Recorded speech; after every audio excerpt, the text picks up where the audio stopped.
को एक बार और मौका मिल रहा है सरकार में आने का, लेकिन जो मैंडेट आया है काफी संघर्ष रहा है आप लोगों को, मतलब जीतने में। देखिए, कौन सा ऐसा चुनाव जिसमें संघर्ष नहीं होता है। मैं तो 20 चुनाव लड़ चुका हूँ, लड़वा चुका हूँ और देख चुका हूँ। कोई भी चुनाव केक वॉक नहीं होता है।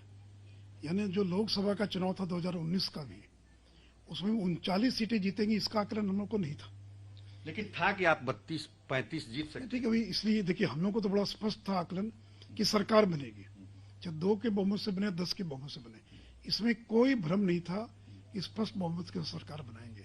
लेकिन आज तक का जो एग्जिट पोल आया उसके कारण जरूर भ्रम की स्थिति पैदा हुई, और स्वयं कि जब एग्जिट पोल कोई देखता तो उसका मन पर असर पड़ता है।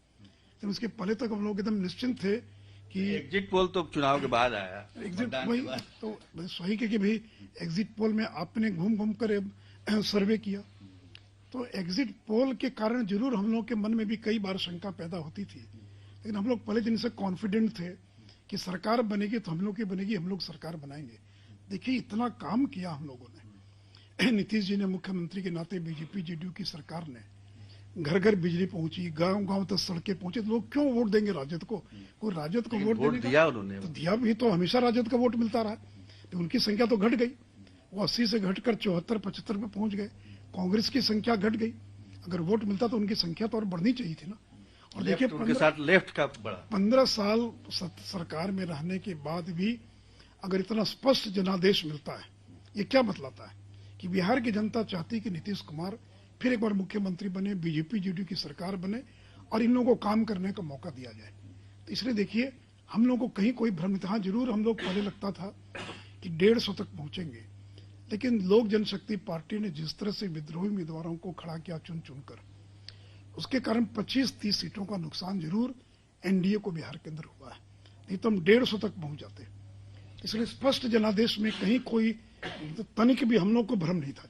लेकिन एक चीज तो है कि इस पूरे चुनाव में बीजेपी को फायदा हुआ, 53 से अब 74 पहुंच गए, और जेडीयू को नुकसान हुआ, 71 से वो 43 पर पहुंच गए। चुनाव में किसी को ज्यादा फायदा होता है, किसी को कम नुकसान होता है, लेकिन एक बात स्पष्ट, असर क्या पड़ेगा? असर कुछ नहीं पड़ेगा भाई। देखिए ऐसा ना, आज अगर बीजेपी जीती है तो उसमें क्या मुकेश सहनी का योगदान नहीं है, मांझी जी का योगदान, नीतीश कुमार का योगदान नहीं है? और अगर जनता दल यू जीती है तो क्या उसमें नरेंद्र मोदी और बीजेपी के कार्यकर्ताओं का योगदान नहीं है? अलायंस का मतलब होता है एक दूसरों की मदद करके चुनाव जिताना। तो इसलिए इमैटीरियल है कि संख्या किसकी ज्यादा है, किसकी कम है।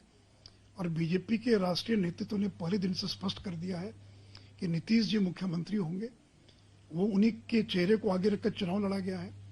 नरेंद्र मोदी पर लोगों को भरोसा है और नीतीश का मतलब विकास, इसलिए लोगों ने वोट दिया है और आगे भी वो मुख्यमंत्री बनाएंगे। 5 साल तक बिहार के मुख्यमंत्री के रूप में और बिहार की सेवा करने के लिए लोगों ने जनादेश दिया है। नीतीश कुमार एक बड़े भाई के तौर पर, पार्टी के तौर पर थे, अभी वो संख्या के बल पर देखें तो आप लोगों से उनकी संख्या कम है, तो क्या पहले जिस तरीके से वो सरकार चलाते थे, जिस अंदाज में, उसमें कोई फर्क आएगा? क्या फर्क आएगा? मैंने पहले कहा कि संख्या ज्यादा और कम से क्या फर्क पड़ने वाला। एनडीए की संख्या 125, ये तो नहीं है कि बीजेपी की है और जेडीयू की है। मैंने कुल मिलाकर, और दोनों ने एक दूसरे की जीत में अपना योगदान दिया है, इसलिए संख्या को लेकर सरकार चलाने में कोई कठिनाई पैदा नहीं होगी। और नीतीश जी के नेतृत्व में बीजेपी, जेडीयू और जो हमारे गठबंधन के लोग मिलकर हम सरकार चलाएंगे।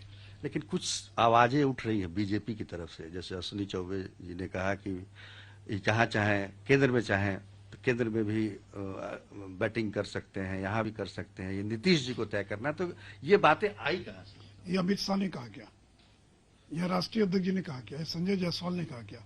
अब बीजेपी में इतने एमपी, इतने तरह के लोग हैं, अब कोई कुछ बोल दे अपना व्यक्तिगत विचार, तो वो कोई पार्टी का विचार नहीं, उनका किसी का व्यक्तिगत विचार होगा। इसलिए पार्टी की लाइन बहुत स्पष्ट नरेंद्र मोदी, अमित शाह, नड्डा जी ने स्पष्ट रेखांकित कर दी है। और जब हमने तय किया था कि नीतीश जी मुख्यमंत्री के उम्मीदवार होंगे, उसमें किसको मालूम था कि कितनी संख्या आएगी, किसको कितनी संख्या आएगी? तो संख्या बीजेपी को कितनी है, जदयू को कितनी, से कोई फर्क नहीं पड़ने वाला है। 125 के आंकड़े के साथ जो लोगों ने हमको स्पष्ट जनादेश दिया है, और नीतीश जी मुख्यमंत्री बनकर बिहार का नेतृत्व करेंगे।